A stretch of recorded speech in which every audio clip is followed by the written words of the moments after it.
Chapter 10. Sai Baba's Mode of Life, His Sleeping Board, His Stay in Shirdi, His Teachings, His Humility, the Easiest Path. Remember him, Sai Baba, always with love, for he was engrossed in doing good to all and always abided in himself. To remember him only is to solve the riddle of life and death.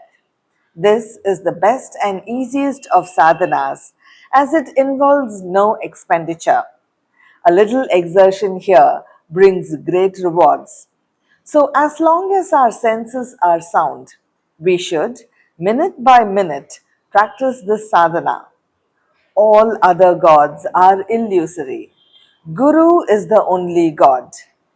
If we believe in Guru's holy feet, Sadguru's holy feet, we can change our fortune for the better. If we serve him nicely, we get rid of our samsar. We need not study any philosophy like the Nyaya and the Mimamsa. If we make him our helmsman, we can easily cross over the sea of all our pains and sorrows. As we trust the helmsman in crossing rivers and seas, so we have to trust our Sadguru in getting over the ocean of worldly existence.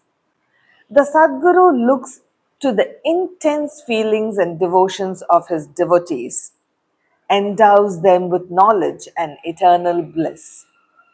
In the last chapter, Baba's mendicancy and devotees' experiences and other subjects were dealt with.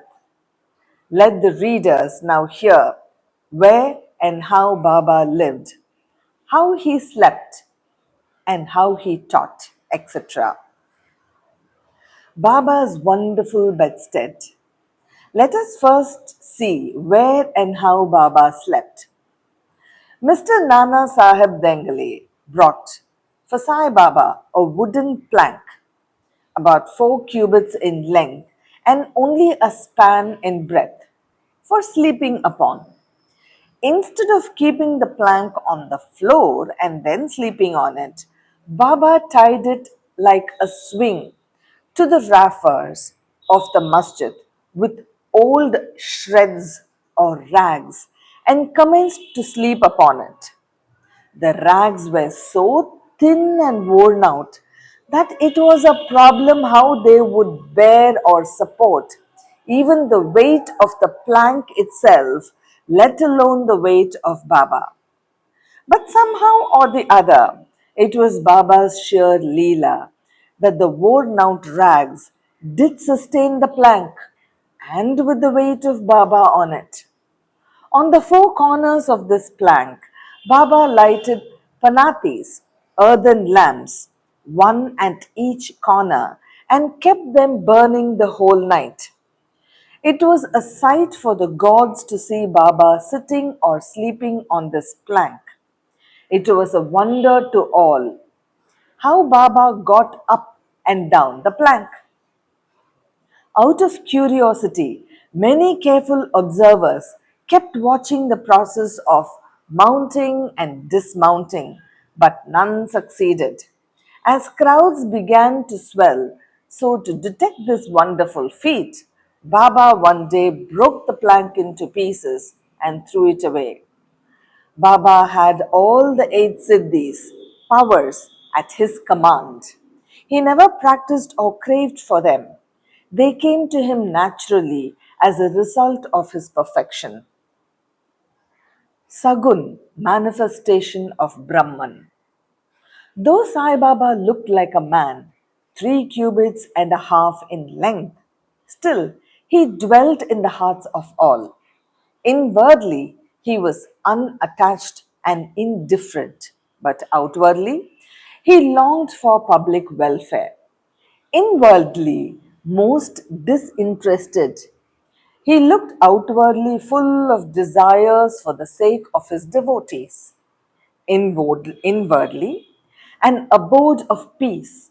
He looked outwardly restless. Inwardly, he had the state of Brahman. Outwardly, he acted like a devil. Inwardly, He loved Advaita, union. Outwardly, he got entangled with the world. Sometimes he looked on all with affection, and at times he threw stones at them. Sometimes he scolded them, while at times he embraced them and was calm, composed, tolerant, and well balanced. He always obeyed and was engrossed in self and was well disposed towards his bhaktas. He always sat on one asan and never travelled. His band was a small stick, which he always carried in his hand. He was calm, being thought free. He never cared for wealth and fame and lived on begging. Such a life he led. He always uttered, Allah Malik, God the real owner. Entire and unbroken was his love for the Bhaktas.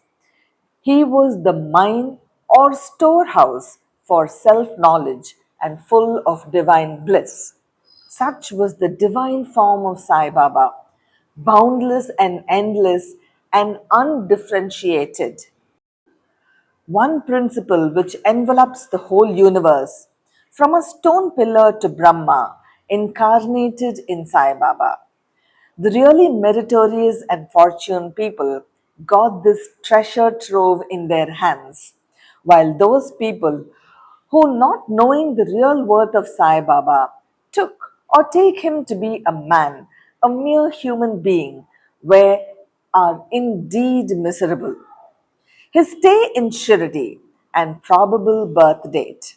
None knew or knows the parents and exact birth date of Sai Baba, but it can be approximately determined by his stay in Shirdi. Baba first came to Shirdi when he was a young lad of 16 and stayed there for 3 years. Then, all of a sudden, he disappeared for some time. After some time, he reappeared in the Nizam state near Aurangabad and again came to Shirdi with a marriage party of Chand Patil when he was 20 years old. Since then, he stayed in Shirdi continuously for a period of 60 years, after which Baba took his Mahasamadhi in the year 1918. From this, we can say that the year of Baba's birth is approximately 1838 AD. Baba's mission and advice. Saint Ramadas 1608 to 1681, flourished the 17th century and fulfilled a great extent his mission of protecting cows and Brahmins against the Yavanas, Mohammedans. But within 2 centuries after him, the split between the two communities, Hindus and Mohammedans, widened again, and Sai Baba came to bridge the gulf. His constant advice to all was his this effect: Rama, the god of the Hindus, and Rahim, the god of the Mohammedans, were one and the same. There was not the slightest difference between them. Then why should their devotees quarrel among themselves? You ignorant folk, children, join hands and bring both communities together. Act sanely, and thus you will gain your object of national unity. It is not good to dispute and argue. So, don't argue, don't emulate others. Always consider your interest and welfare. The Lord will protect you. Yoga, sacrifice, penance, and knowledge are the means to attain God.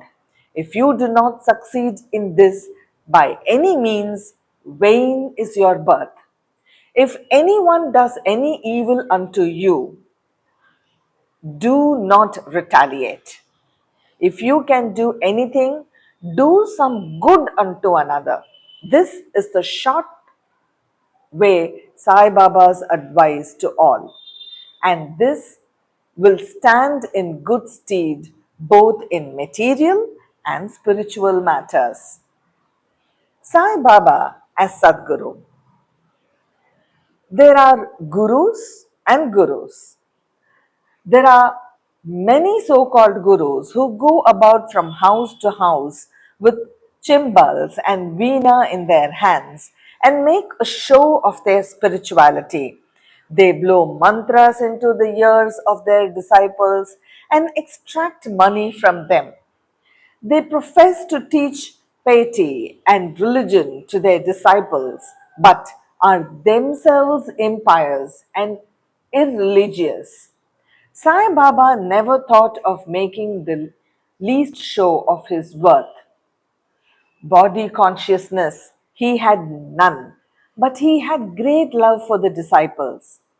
There are two kinds of gurus: niyat, appointed or fixed, and two, aniyat, unappointed or general. The latter, by their advice, develop the good qualities in us, purify our hearts, and set us on the path of salvation. But contact with the former dispels our quality, sense of difference, and establishes us in unity by making us realize, Thou art that. There are various gurus imparting to us various kinds of worldly knowledge, but he who fixes us in our nature, that is the self, and carries us beyond the ocean of worldly existence is the Sadguru. Sai Baba was such a Sadguru. His greatness is indescribable. If anybody went to take his darshana, he would, without being asked, give every detail of his past, present, and future life. He saw divinity in all beings. Friends and foes were alike to him, disinterested and equal balanced. He obliged the evildoers. He was the same in prosperity and adversity. No doubt ever touched him. Though he possessed the human body, he was not in the least attached to his body or house. Though he looked embodied, he was really disembodied, that is, free in every life. Blessed are the people of Shirdi who worshipped Sai as their god. While eating, drinking, working in their backyards and fields, and doing various household works, they always remembered Sai and sang his glory. They knew no other god except Sai. What to speak of love, the sweetness of the love of the women of Shirdi? They were quite ignorant, but their pure love inspired them to compose poems or songs in their simple rural language. Letters or learnings they had none. Still, one can discern real poetry in their simple songs. It is not intelligence, but love that inspires real poetry as such. The real poetry is the manifestation of true love, and this can be seen and appreciated by intelligent listeners. Collection of these folk songs is desirable, and Baba willing, some fortunate devotee may undertake the task of collecting and publishing these folk songs, either in Sai Leela magazine or separately in book form. Baba's humility. Lord or Bhagavan is said to have six qualities: 1. Fame. 2. Wealth. 3. Non attachment. 4. Knowledge. 5. Grandeur. And 6. Generosity. Baba had all these in him. He incarnated in flesh for the sake of the Bhaktas. Wonderful was his grace and kindness. He drew the devotees to him, or how else one would have known him? For the sake of his bhaktas, Baba spoke such words as the goodness of speech dare not utter. Here is a specimen. Baba spoke very humbly as follows: Slave of slave, I am your debtor. I am satisfied at your darshan. It is a great favor that I saw your feet. I am an insect in your excreta. I consider myself blessed thereby. What humility is this? If anybody would think that by publishing this, any disrespect is shown to Sai, we beg his pardon, and to atone for this, we sing and repeat Baba's name.